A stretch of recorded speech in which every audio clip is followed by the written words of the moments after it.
आज मैं आपको एक जर्नी पे लेके जाना चाहती हूँ। फर्स्ट ऑफ ऑल अपनी आंखें बंद करो। अब सोचो कि आप एक छोटे से शहर के रहने वाले हो, सतारा महाराष्ट्र में है ये। आप थोड़े से बीमार हो जाते हो तो you have to go to a doctor. आप डॉक्टर के पास जाते हो, आपको वो बोलता है कि आपकी थोड़ा ऑपरेशन करना पड़ेगा, बहुत रैंडमली बट आपको शायद ऑपरेशन करना पड़ेगा, और आप उस ऑपरेशन से कभी उठते ही नहीं हो।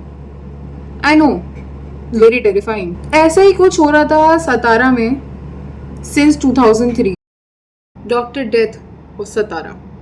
He was a trusted man from a small village. He was a doctor, a father, a husband, and a reputable member of the society. However, he had a facade. He was a killer. He was a serial killer.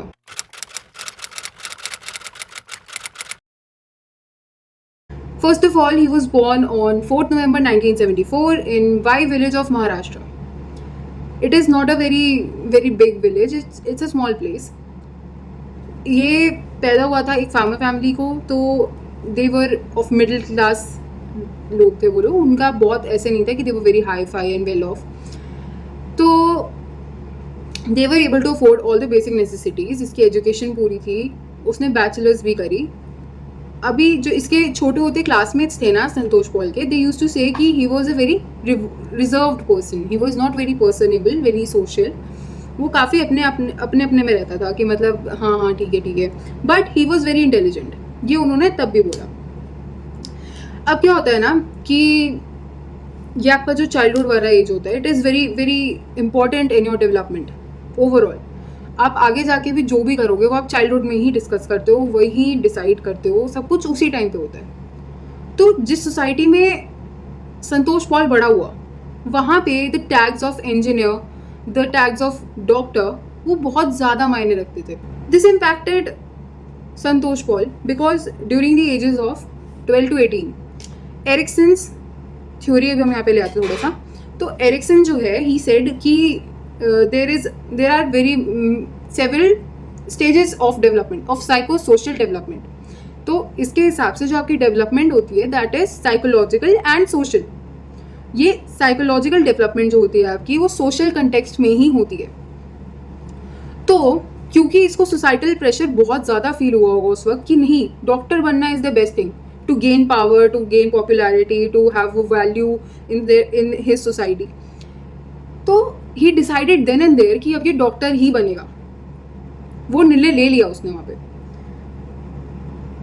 इस point पे अगर वो future में doctor नहीं बन पाता है तो उसको बहुत प्रॉब्लम होगी, क्योंकि एक रोल कन्फ्यूजन राइज हो जाता है, जिसको डिफेंड करने के लिए हम लोग बहुत सारी चीज़ें करना शुरू कर देते हैं। तो लेट्स सी इसने आगे क्या करा। So he pursued a bachelors in electropathy, medicine and surgery, BEMC।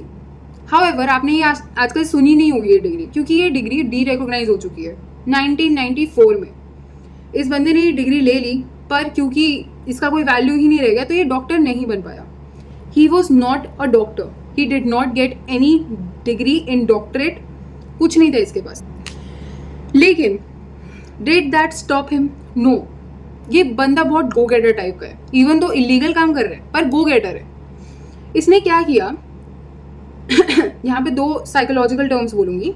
First of all, इसने करा अपनी कॉग्निशन को डिस्टॉर्ट कि अगर मैं डॉक्टर जैसा बिहेव करूँगा, सामने वाला मुझे डॉक्टर मानेगा और मैं डॉक्टर बन जाऊँगा। ठीक है, कि if somebody believes that I am a doctor then I am a doctor, I am a doctor. इसके अलावा he developed an inferiority complex, जिसके अंदर की व्हेन यू डू समथिंग जो कि थोड़ा सा ऐसे पीछे रह जाते हो तुम, या फिर जैसे कि तुम लोग कजन्स हैं, मैं एग्जाम्पल दे रही हूँ, कजन्स हैं, है ना, उसके अंदर तुम लोग के पास मतलब तुम्हारे पास सबसे कम पैसे हैं, तो you will try to over compensate by doing the most out of them all. तो दैट इज इन्फीरियोरिटी कॉम्प्लेक्स। तो आपका इन्फीरियोरिटी कॉम्प्लेक्स है जो आपसे इतना ज़्यादा काम करवाएगा। यहाँ पे संतोष ने क्या किया, क्योंकि उसको इन्फीरियोरिटी कॉम्प्लेक्स हुआ because he did not get a doctorate, उसने उसको ओवर कॉम्पनसेट करने के लिए डॉक्टर जैसा बिहेव करना लग गया। वो गॉडली कॉम्प्लेक्स बना के कि नहीं मैं महापुरुष हूँ, आप मेरे पास आओ, मैं अगर आपके पास पैसे नहीं है तो मैं आपका फ्री में चेकअप कर दूंगा, फ्री में आपका ट्रीटमेंट कर दूंगा। ही स्टार्टेड डूइंग दैट, चाहे इलीगल तरीके से, पर इसने अपना करियर सेट कर लिया कि अभी डॉक्टर ही है। तो यू वोंट बिलीव, ये आदमी ने शादी करी लेकिन किसी को पता नहीं चला कि इसकी शादी हुई हुई है। इसके और इसकी वाइफ के जो रिलेशनशिप थे, we don't know much about it क्योंकि किसी ने हमें बताया नहीं। बट इट वॉज लाइक वो जो टिपिकल इंडियन वो दिखाते हैं ना कि मेल शॉविनिस्ट बिहेवियर है जी, अपनी पत्नी को पूरा कंट्रोल करना है और अपनी पावर पूरी इन्फोर्स करके रखनी है कि मेरे बिना कुछ नहीं होगा। तो वहाँ पे वैसा कंडीशन था। His wife did not go out ever. वो केवल और केवल इस संतोष के साथ ही बाहर जाती थी, that too on of once an year annual pilgrimage to a nearby temple. That's it. They did not used to go out. They were not social, and the woman, the wife, she did not know about his whereabouts most of the time. उसको ये पता था कि हाँ ये बंदा doctor है, पर उसे और कुछ भी नहीं पता था। उसे ये नहीं पता था कि कौन ट्रीटमेंट कर रहा है, किसका ट्रीटमेंट करता है, क्या नहीं है, कुछ नहीं पता। तो ये इनकी पर्सनल लाइफ थी, विच आई थिंक कि काफ़ी बड़ा रेड फ्लैग है कि आप अपनी वाइफ को इतना ज़्यादा कंट्रोल करके रख रहे हो कि she is not going out, she is not socialising, she does not know about you, who you are. तो that speaks a lot, that speaks volumes. Moving towards the criminal life of Santosh Pol. सबसे पहले in May 2003, he killed S. Chickne. She had visited Paul for an eye issue. She trusted the doctor, but she never saw her own death coming. Paul administered a fatal dose of succinylcholine. Succinylcholine is a muscle relaxant that causes paralysis and stops breathing. तो अगर उसकी बहुत high dose दी जाती है तो obviously इंसान निकल लेगा। 3 years later comes the second victim, V. Gaikwad. She was another trusting patient from Dome village. Paul murdered her using the same technique and stole 300 grams of gold. Now there is a chilling shift. You know how? Because he is starting to kill his own family now. The next victim is J. Paul. Santosh murdered her to seize her land. इसके बाद to cover his own tracks, he files a missing person complaint. तो अब 5 साल बाद he kills again. This time it is his 75-year-old neighbor N Bhandari. Paul बोलता है कि मैंने उन्हें इसलिए मारा क्योंकि there was a dispute of what, dispute of a gold loan. यानी कि भंडारी जी जो हैं उनकी बेटियां बोलती हैं कि ऐसा कोई लोन एग्जिस्ट ही नहीं करता था। Now who Salma Shaikh was a nurse at the clinic और the hospital he worked at. जो सलमा शेख थी उन्होंने भंडारी जी का मर्डर करने में संतोष की हेल्प करी। जिसके अंदर एंटी सोशल टेंडेंसीज नहीं होती है ना, उनके लिए गिल्ट को सर्वाइव करना बहुत मुश्किल हो जाता है। So after the murder of N Bhandari, Salma Shaikh is the next victim. He kills her because she threatened to reveal everything because she did not want to take that guilt with her. In June 2016 the last victim of Santosh comes. Who is that? अब ये होती हैं M जेडे। क्या है ना कि she was an anganwadi worker. तो पोल जी ने क्या करा, इन्होंने इनको अपने फार्म हाउस पर बुलाया, वहाँ पे इनको दी इनकी फेवरेट ड्रग सक्सिनलकोलिन और इनकी बॉडी को दबा दिया बैकयार्ड में।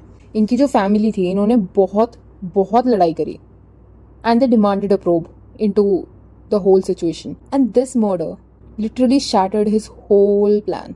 अब तो पता ही है भाई, इसने 6 लोगों का मर्डर कर दिया and we can say that he is a cold blooded killer because literally upon investigation ना ही तो इसका हार्ट रेट बढ़ा था, जब ये अरेस्ट हो गया फिर भी इसका हार्ट रेट नहीं बढ़ा। तो या ही is a cold blooded killer. तो सबसे पहले जब हम साइकोलॉजिकल इवैल्यूएशन की बात करते हैं तो हमें देखना पड़ता है मोडस ऑपरेंडी, यानी कि अ पर्सन्स एमओ। क्या टूल्स उसने यूज करे, क्या टेक्निक्स यूज करी, क्या कोई पैटर्न था। सबसे पहले तो टूल देखते हैं। इसका टूल था succinylcholine, the medical paralytic. He targeted vulnerable victims. Trust करते थे, जो सोशली आइसोलेटेड थे, उन लोगों को इसने टारगेट करा। फिर इसने जो ट्रस्ट गेन करा that was through his doctor persona. He buried the bodies in his farm house using his land as a private graveyard. He often filed false missing complaints to cover his tracks. So yeah, we know the modus operandi. It was very precise, it was very clean and it was very well planned. Then comes the motive. यहाँ पे हम लोगों ने, मैंने जो अभी identify करे हैं, I feel like there are 4 motives. एक तो फाइनेंशियल गेन बहुत ही ऑब्वियस था, किसी को इसने अपने आप को बचाने के लिए मार दिया, किसी को इसने वो 100 ग्राम 300 ग्राम गोल्ड लेने के लिए मार दिया, किसी से अपना लोन सेटल करने के लिए मार दिया उसको। तो financial gain was a very big motive.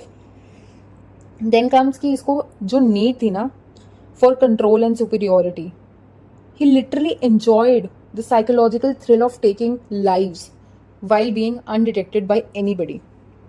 फिर एक आ जाता है कि इसको ना वो पावर वाली जो एक फैंटेसी होती है ना कि ओहो भाई मैं कितना इंटेलिजेंट इंसान हूँ, मुझे तो पुलिस तक नहीं पकड़ पा रही है, उनको ये भी नहीं पता कि मैं लोगों को मार रहा हूँ, मैं इतना इंटेलिजेंट हूँ कि मैं अपनी मेडिकल नॉलेज यूज़ करके रेयर ड्रग्स इंजेक्ट करके इंसानों को ख़त्म कर रहा हूँ। तो that is power fantasy. Lastly जो इसका मोटिव था that was the elimination of threads. तो जैसे जो एस शेख थी, जो बंदी जिसने भंडारी का मर्डर करने में इसकी हेल्प करी थी, वो एक लायबिलिटी बन रही थी। सो ही सिंपली फिनिश द लायबिलिटी, उसको लायबिलिटी नहीं लेनी थी तो उसने ख़त्म कर दी भाई। विक्टिमोलॉजी, वी ऑल नो कि जो इसके विक्टिम्स थे वो प्राइमरीली विमेन ही थी या फिर एल्डरली, मिडिल एज्ड एल्डरली, ये इसका विक्टिम का एज रेंज था। Some of them share personal connection और डिपेंडेंसी ऑन पोल, फिर चाहे उसके आप पेशेंट मान लो, नेबर मान लो या रिलेटिव मान लो, उनका कुछ ना कुछ कनेक्शन तो था। इसने हर बारी सोशली पावरलेस इंडिविजुअल्स को चूज करा। देखो वी अंडरस्टैंड कि women rights are now being, मतलब पहले से तो बेटर है हमारे हालात, but it's not the best still. उस टाइम पे भी फीमेल्स का कुछ खास हाल था नहीं। आप 20 साल पहले की बात करो तो कुछ भी, 10 साल पहले की बात, तो उससे तो इम्प्रूव हुआ है पर हालात तो खराब ही थे ना।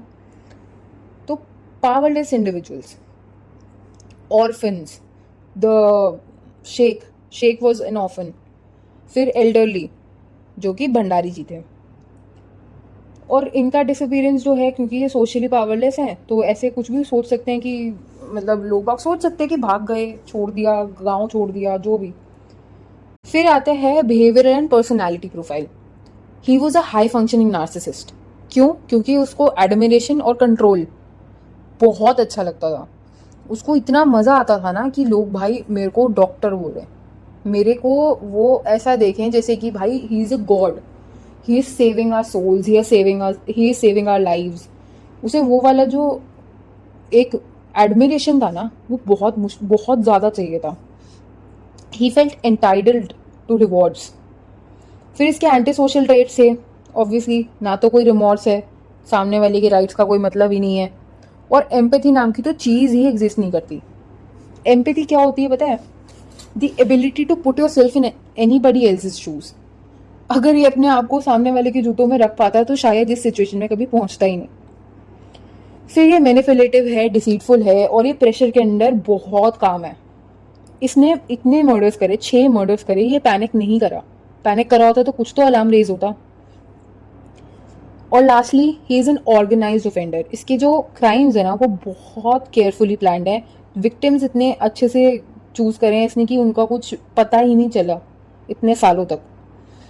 इसने बहुत प्रॉपरली, बहुत मेथोडिकली बॉडीज को डिस्पोज करा और फॉल्स नरेटिव्स तक बनाए ताकि इन्वेस्टिगेशन इस तक कभी पहुंचे ही ना।